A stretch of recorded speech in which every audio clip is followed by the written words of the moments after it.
السلام علیکم ورحمۃ اللہ وبرکاتہ۔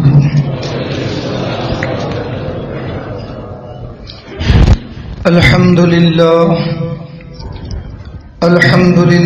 رب العالمین، والصلاة والسلام على سید المرسلین وعلى آلہ واصحابہ الطیبین الطاہرین، اما بعد فاعوذ باللہ من الشیطان الرجیم، بسم اللہ الرحمن الرحیم، وما خلقت الجن والانس الا لیعبدون، صدق اللہ مولانا العظیم وصدق رسولہ النبی الامین المعین الکریم، ونحن على ذلك لمن الشاہدین ومن الشاکرین، والحمد للہ رب العالمین۔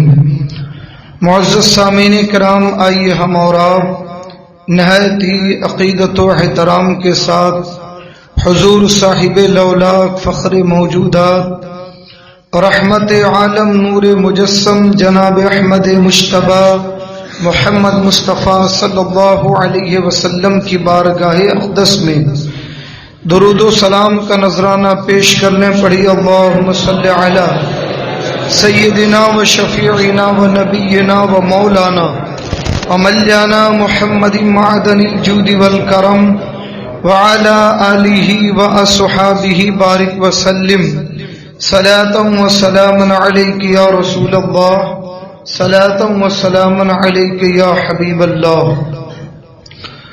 معزز سامعین کرام، میں نے آپ کو اپنے پچھلے خطاب میں بتایا تھا کہ اللہ تبارک و تعالی نے ہم پر بڑا احسان فرمایا کہ ہمیں ایمان کی دولت سے مالا مال فرمایا اور اپنے محبوبوں کا وفادار بنایا۔ قرآن مجید میں اللہ تبارک و تعالی نے اپنے نیک بندوں کے ساتھ رہنے کا ہمیں حکم دیا۔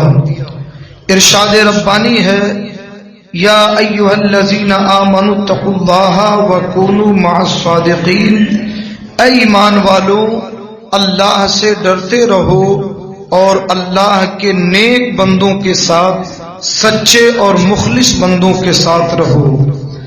اصل میں انسان کی زندگی پر سب سے زیادہ اگر کسی چیز کا اثر پڑتا ہے تو وہ صحبت کا، دوستی کا، ساتھ رہنے کا۔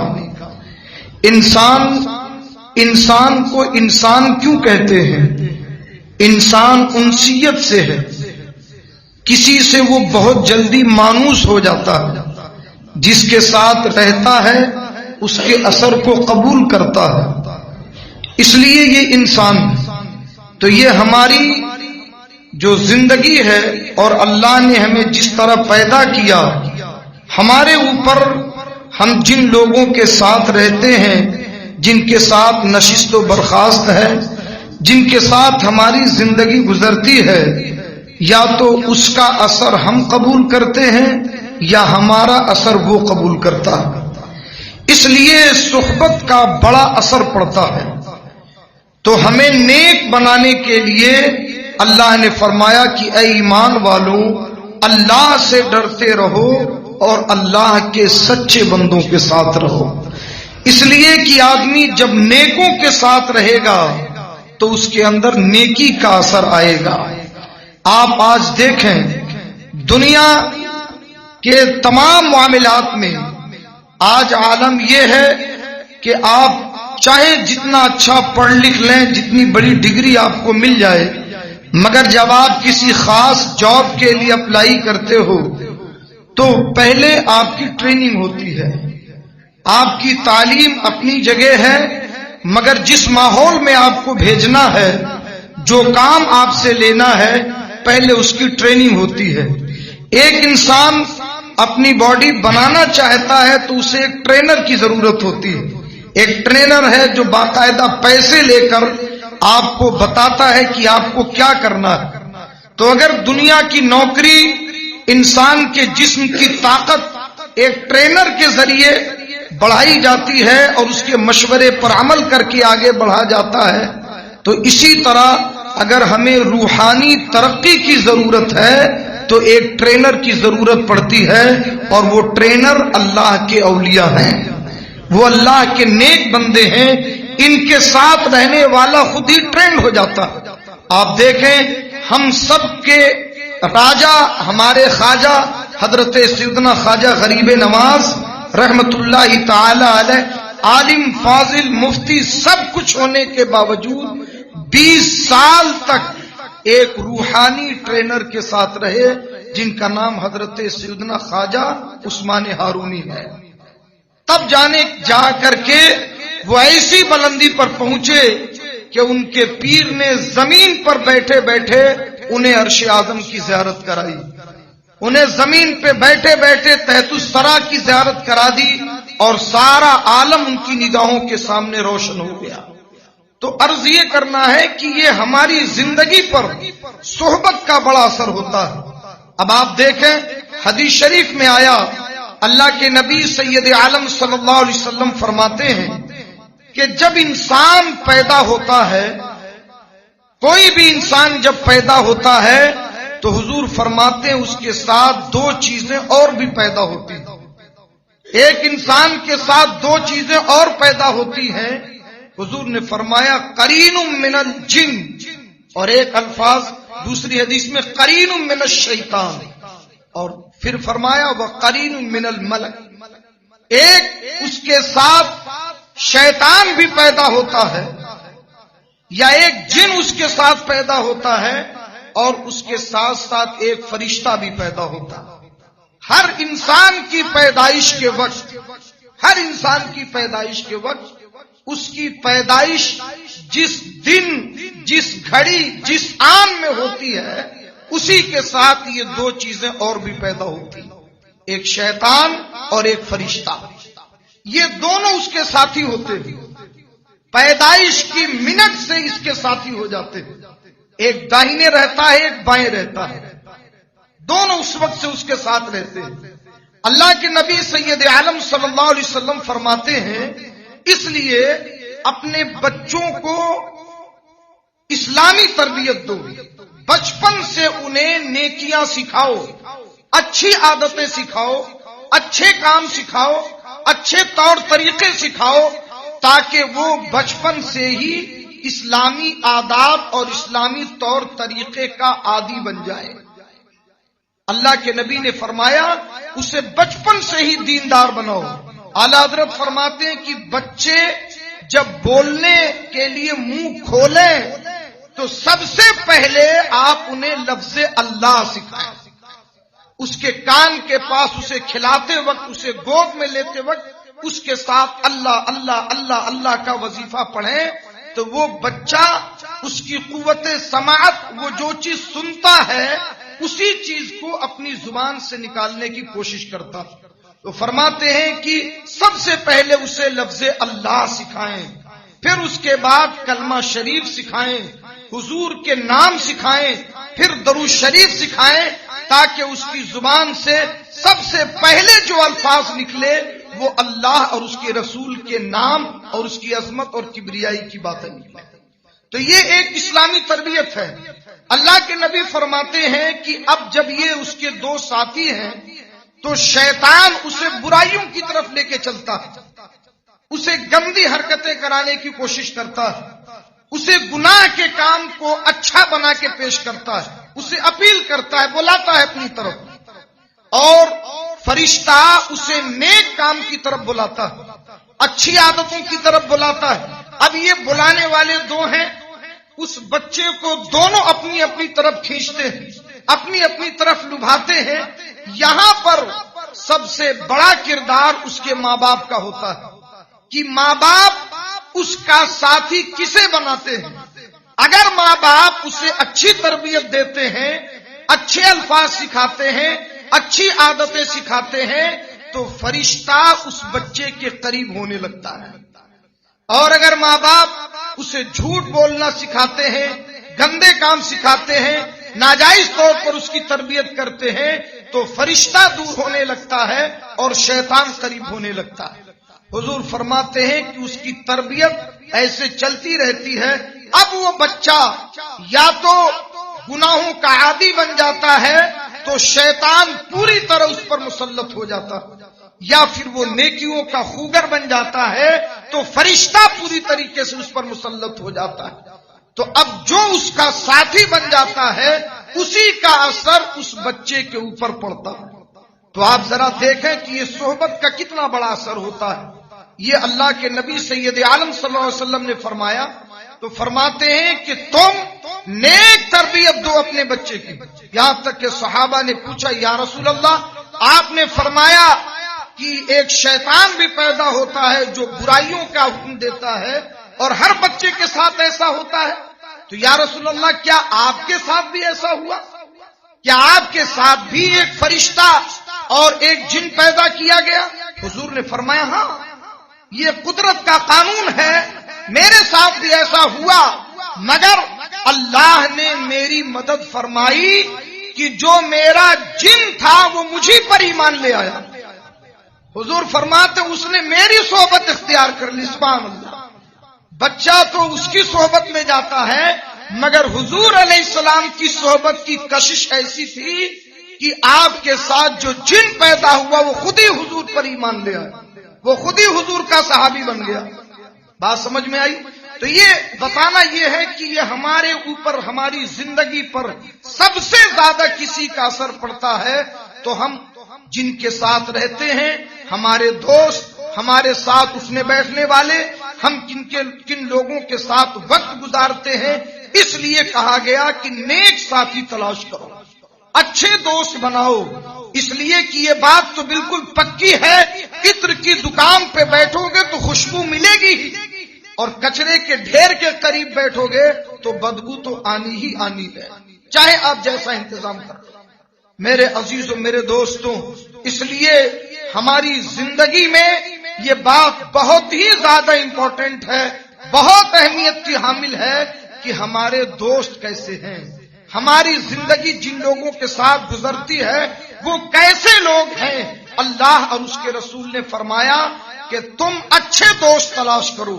میرے عزیزوں، میرے دوستوں، صحبت کا اثر دیکھیں، آج دنیا میں کوئی صحابی بن نہیں سکتا، آج دنیا میں کوئی تابعی بن نہیں سکتا، آج دنیا میں کوئی تبع تابعی نہیں بن سکتا، اس لیے کہ صحابی تو صرف وہی تھا جو حضور کے دوست بنے، تابعی تو صرف وہی تھے جو صحابی کے دوست بنے، اور تبع تابعی صرف وہی تھے جو تابعین کے دوست بنے، اور یہ تینوں طبقے دنیا سے رخصت ہو گئے۔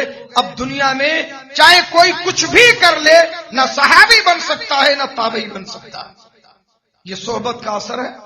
تو میرے عزیزوں، میرے دوستوں، اس لیے اب آپ ذرا دیکھیں اللہ نے جو فرمایا، یا ایھا الذین آمنوا اتقوا اللہ کونوا مع الصادقین، اے ایمان والو اللہ سے ڈرتے رہو، تقوی اور پرہیزگاری والی زندگی اختیار کرو، اور نیک بندوں کے ساتھ رہو، سچوں کے ساتھ رہو، اس لیے کہ ان کی زندگی کا اثر تمہارے اوپر ضرور واقع ہوگا۔ اچھا، اب آپ ذرا دیکھیں، نیک بننا، اچھی عادتیں اپنانا، اچھے طور طریقے اپنانا، کیا یہ کوئی الگ مخلوق ہوتی ہے؟ کیا اولیاء کرام انسان نہیں ہوتے؟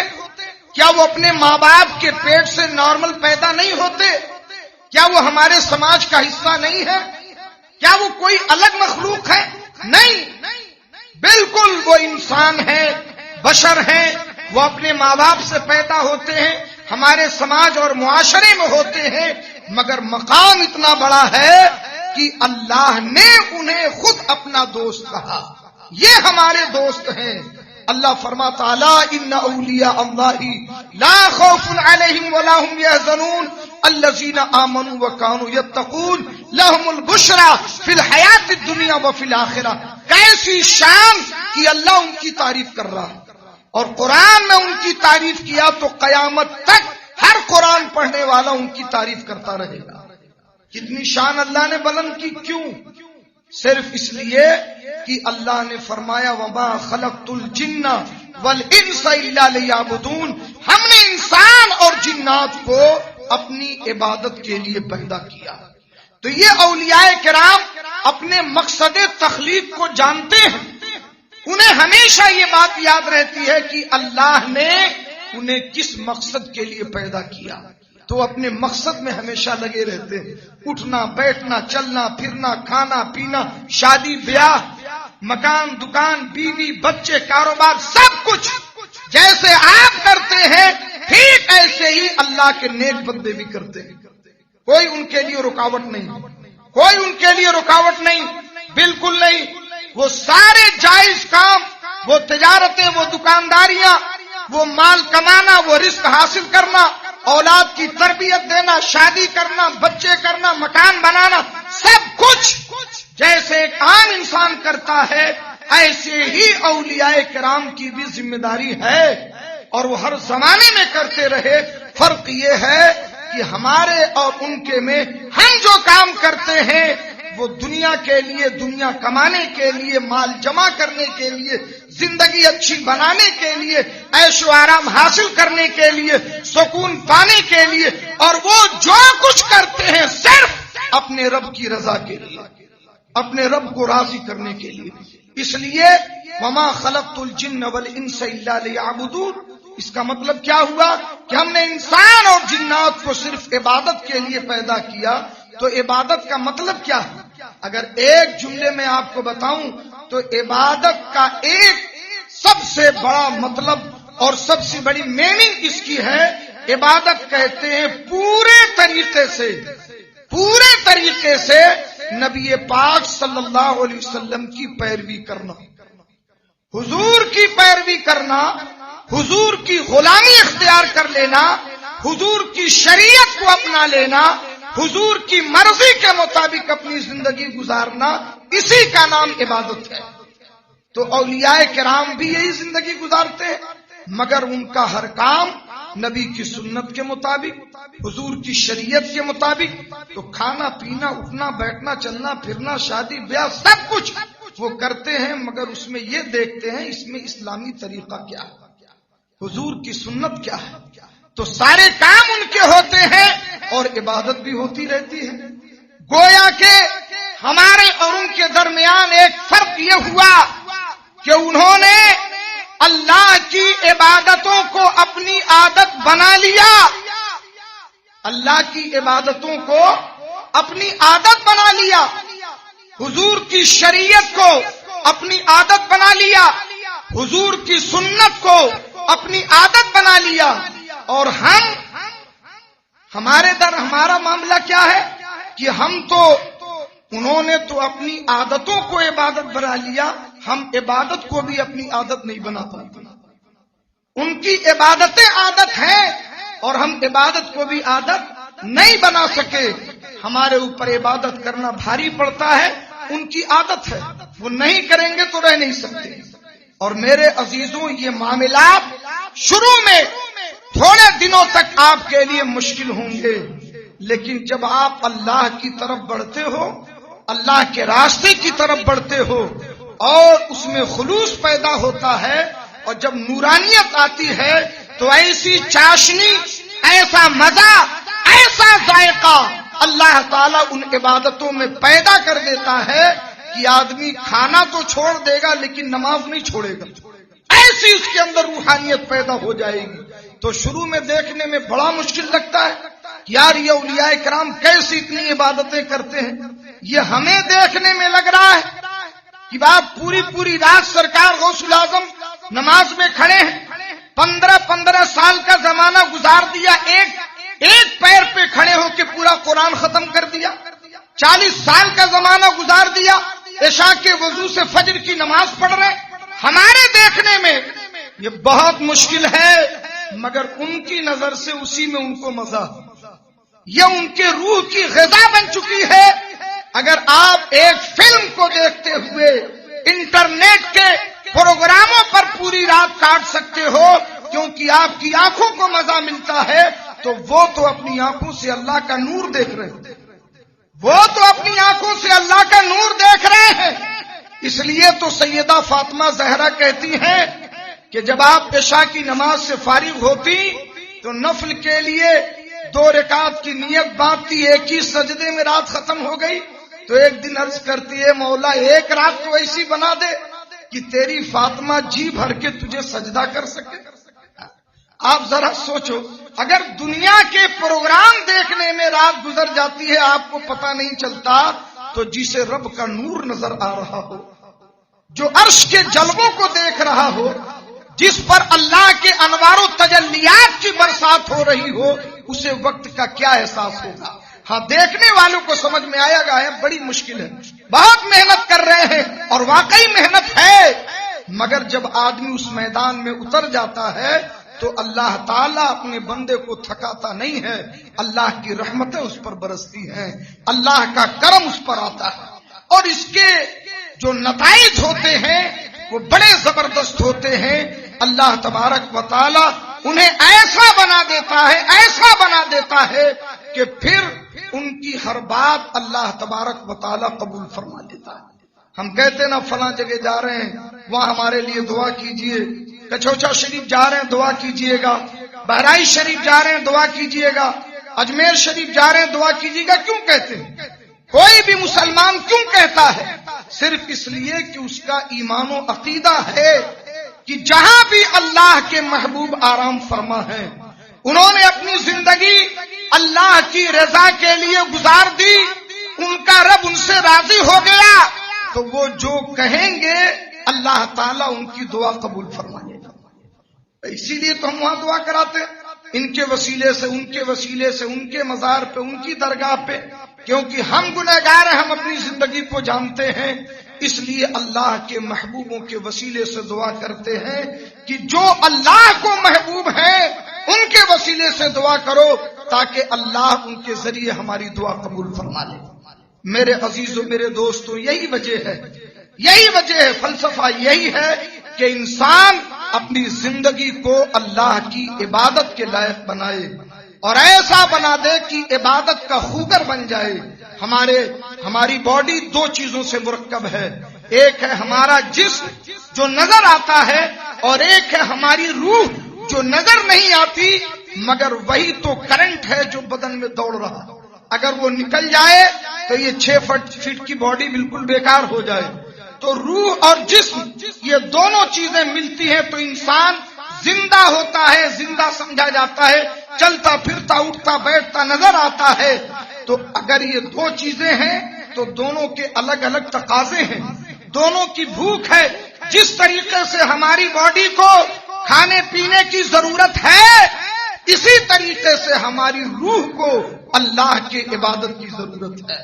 ہماری باڈی اگر کھانا کھا کے مضبوط ہوتی ہے تو ہماری روح اللہ کی عبادت سے پاکیزہ اور نورانی بنتی ہے۔ اس لیے دونوں کی بھوک کا ہمیں خیال رکھنا چاہیے۔ میرے عزیزوں، میرے دوستوں، اچھا ایسا ہوتا کیوں ہے؟ اللہ تبارک و تعالیٰ تو سب کا خالق و مالک ہے، اس نے سب کو پیدا کیا، وہ سب کی سنتا ہے، سب اس کی بارگاہ میں دعا کرتے ہیں اور اللہ جس کی چاہے دعا قبول کر لے، مگر اولیاء کرام کی دعا، اپنے محبوبوں کی دعا اللہ قبول فرما لیتا ہے اور واقعی قبول فرماتا ہے۔ یہ اس کا کرم ہے۔ وجہ اس کی صرف یہ ہے کہ دیکھو اللہ تبارک و تعالی سب سے زیادہ جواد، بخشش والا، کرم والا، فیاضی کرنے والا، نعمتیں لٹانے والا، رحم کرنے والا، کرم کرنے والا، حضور فرماتے ہیں سب سے زیادہ سخاوت والا ہمارا رب ہے اور اس کے بعد میں ہوں۔ حضور فرماتے ہیں سب سے زیادہ سخاوت کرنے والا میرا رب ہے اور پھر رب کی عطا سے، اس کے کرم سے سب سے زیادہ سخاوت کرنے والے ہمارے نبی ہیں۔ تو اللہ فرماتا ہے کہ تم میری طرف اگر 1 قدم آؤ گے تو ہماری رحمتیں تمہاری طرف 10 قدم چلیں گی۔ ٹھیک ہے؟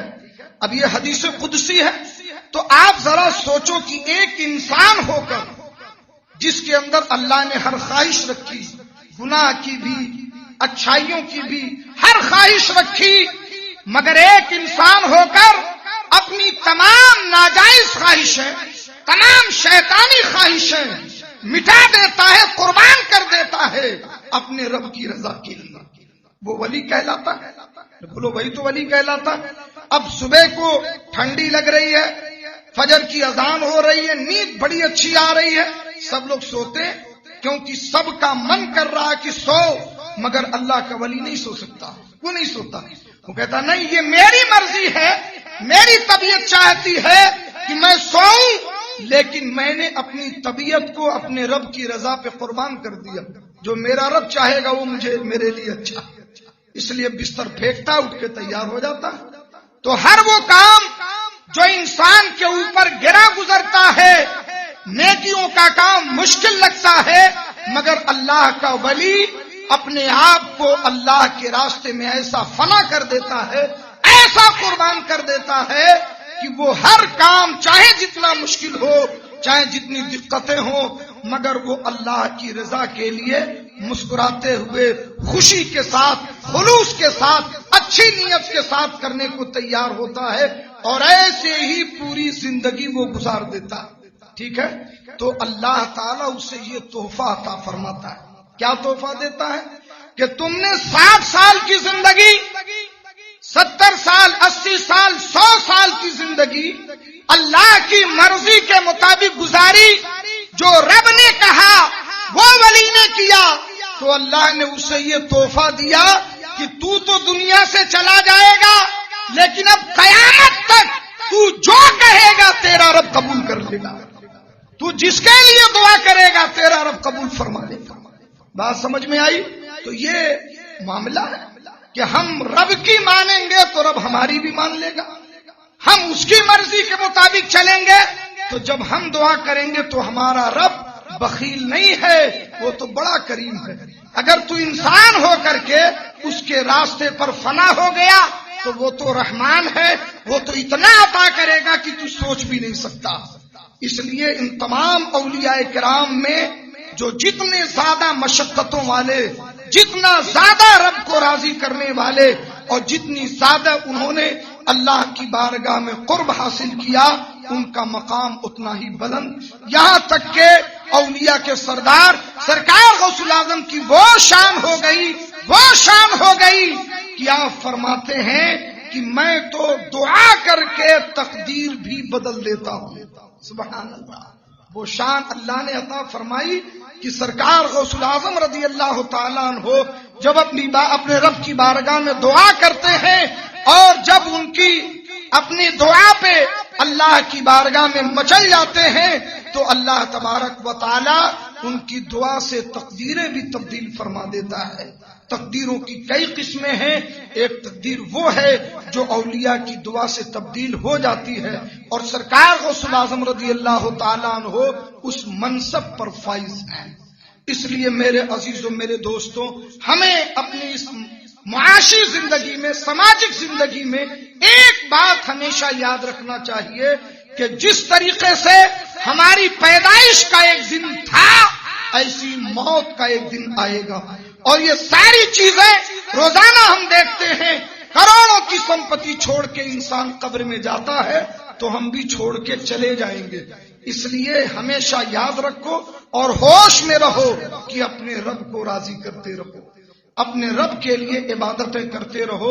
یہی اولیاء کرام کی صحبت اور ان کے ساتھ رہنے کا فائدہ ہے کہ ہمیں عبادت کا ذوق پیدا ہوتا ہے، ہمارے دلوں میں اللہ کا خوف آتا ہے، شریعت پہ عمل کرنے کے طریقے معلوم ہوتے ہیں، اور وہ چیزیں جو شیطان ہمیں مشکل بناتا ہے، ولی کی صحبت میں رہنے کے بعد اس کام کو کرنے میں مزہ آنے لگتا ہے۔ اس لیے نیک بندوں کے ساتھ رہنا چاہیے۔ اللہ تعالی ہمیں اور آپ کو اپنے حبیب مکرم صلی اللہ علیہ وسلم کی شریعت سے عمل کی توفیق عطا فرمائے، اولیاء کرام کا قرب عطا فرمائے، اور ان کی برکتوں سے ہماری زندگی اور آخرت کو کامیاب بنائے۔ استغفر اللہ ربی من کل ذنب واتوب الیہ۔ السلام علیکم ورحمۃ اللہ وبرکاتہ۔